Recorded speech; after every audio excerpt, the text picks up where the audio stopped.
What's up, guys? It's Michael with Michael Talks Metal, back for episode 138. Today, we are going all the way back to almost episode 1. All right, we're going to redo the basics on stainless steels with a decent microphone, better video, 4K, and better lighting, plus a little update on the actual info itself. So sit back, relax, and enjoy. Today, we're going to discuss the basics on stainless steel.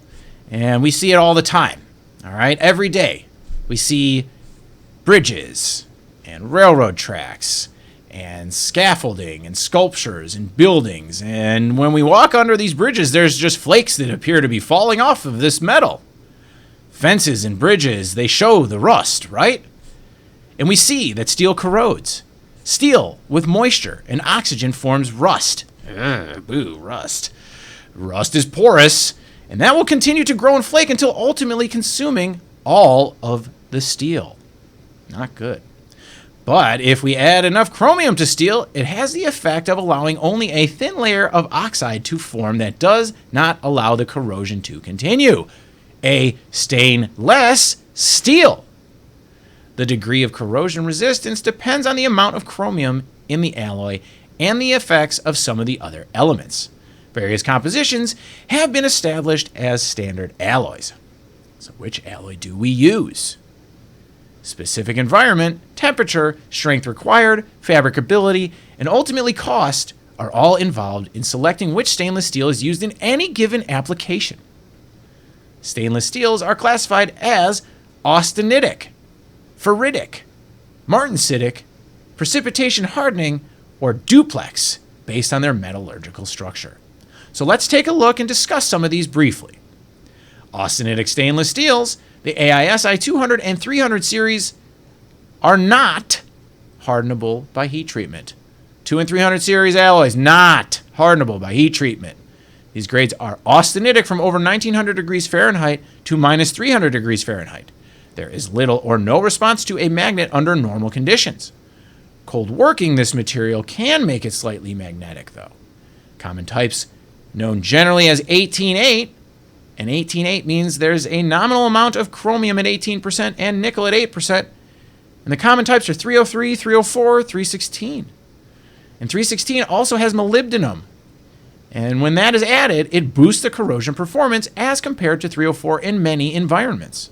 In addition, 316 has more oxidation resistance at higher temperatures.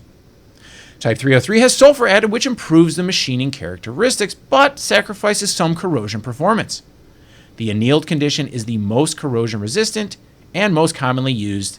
All exhibit good strength and toughness in cryogenic applications. Next up are the ferritic stainless steels. Some of the AISI 400 series, and these are not hardenable by heat treatment. These 400 series are not hardenable by heat treatment. These grades remain ferritic over the critical temperature range. These grades respond to a magnet much like ordinary steel. AISI types 405 and 409 are relatively low in chromium and are used in auto exhaust applications where appearance is not important. Higher chromium alloys like type 430 resist corrosion at higher temperatures. They maintain better cosmetic appearance for applications like automotive or appliance trim at lower cost than the austenitic grades. Annealed condition is most corrosion resistant.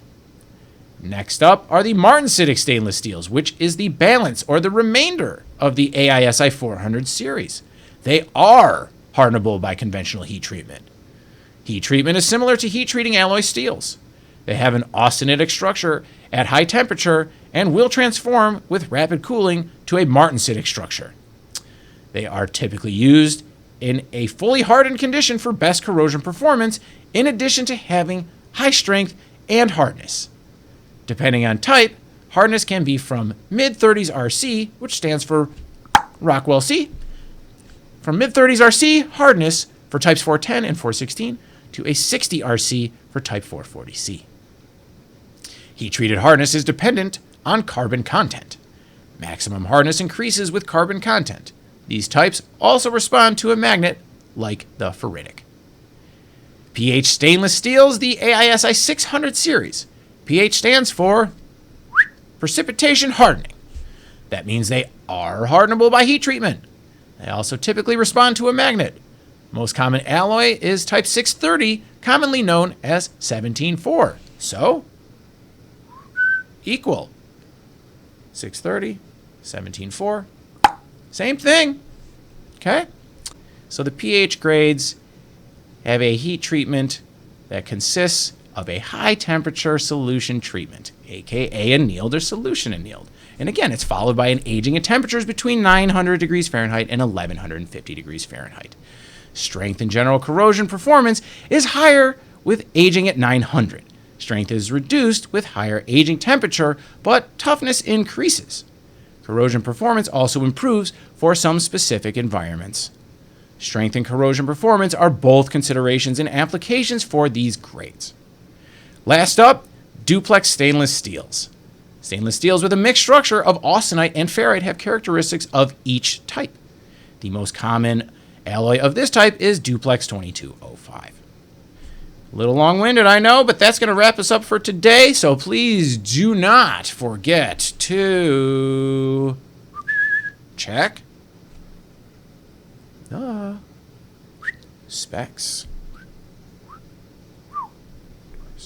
This is Michael. Thanks for watching. We'll be talking metal next Thursday, 10 a.m. YouTube, so stay tuned. If you missed last week's, there it is. If you're still here and haven't subscribed, there we go. Check the website, michelinmetals.com, for more info. Appreciate you watching. Thank you, and we'll see you, not next week, but in July. We're taking next week off for the holiday. Thank you for watching. This is Michael with Michael Talks Metal. I'm out.